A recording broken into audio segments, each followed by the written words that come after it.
Баршаларыңызға қайырлы күн достар, сіздермен Жібек. Бүгін мен сіздерге каналымда мясо по-французски, яғни французша еттің рецептінен бөлісетін боламын.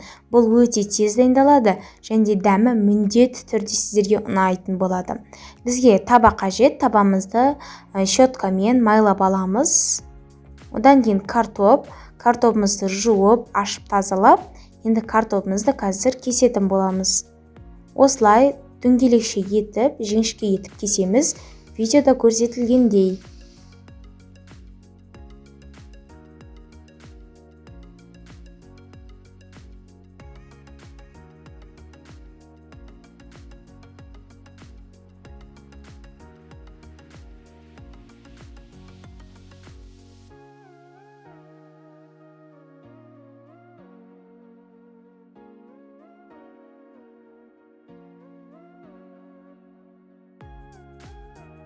Енді қызанағымызды кесеміз. Қызанақты да картоп кескен сияқты қылып кесеміз, бірақ бұны қатты жіңішке қылмаймыз, өйткені қызанақтың суы шығып кетуі мүмкін.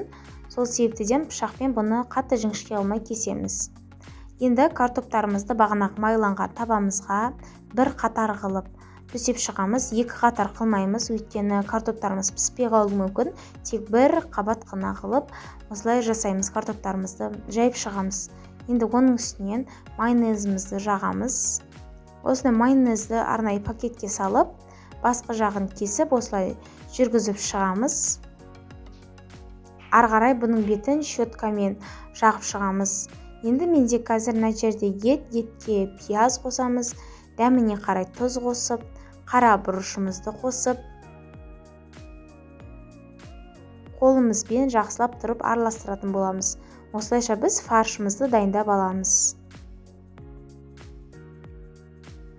Енді бағанағы біздегі дайындалған картоптың бетіне майонезді жақтық және тұз себуді де ұмытпаймыз. Картоптың бетіне міндетті түрде тұз себеміз, одан кейін ғана етімізді саламыз.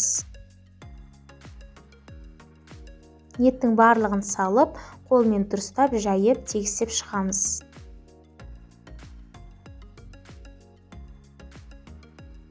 Енді еттің үстінен де майонезімізді жүргізіп шығамыз, бірақ етке қатты көп майонез жағудың қажеті жоқ. Етке азғантай ғана жүргізіп майонезді жағамыз. Одан кейін бұның бетінен де щеткамен жақпаймыз. Одан кейін оның үстіне бағанағы келесі екінші бөлік біздің картопымызды орналастырып шығамыз.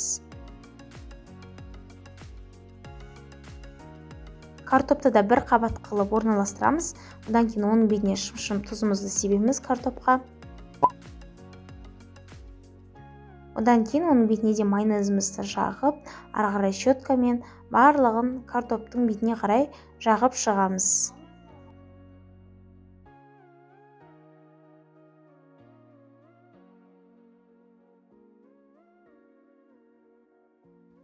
Енді қызанақтарымызды алып, осы картоптың үстінен қойып шығамыз.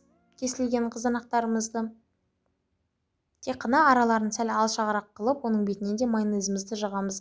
Майонезді толығымен жақпаймыз, тек қана қызанақтардың үстіне ғана жағып, одан кейін щеткамен жағып шығамыз. Бетіне сәл-сәл шым-шым тұз сепсеңіздер де болады. 180 градуста қызып тұрған пеште 30-40 минут уақыттай пісіреміз. Сонымен бізде пісті. Піскен соң осылай жанынан буы бөлініп шығады, бірақ менде қатты бөлінген жоқ. Егер сіздер суы қатты бөлінсе, суын бөлек алып алсаңыздар да болады. Яғни одан кейін оның бетінен осылай үкіштен өткізілген сырымызды, егер де қаласаңыздар аскөкті де, яғни укроп немесе петрушка қоссаңыздар да болады. Одан кейін тағы да сол 180 градуста 5 минутқа сырды балқытуға салып шығамыз. Сонымен дайын французша етіміз өте дәмді болып шығады. Міндетті түрде сіздерге ұнайды, жасап көріңіздер, сіздерге ұнайтынына сенімдімін. Өте тез дайындалады, бар жоғы көп уақытты да алмайды. Түскі кешкі асқа жасасаңыздар өте керемет үйлеседі. Сіздермен болған Жібек, келесі кездескенше қош сау болыңыздар. Менің каналыма тіркелуді ұмытпаңыздар.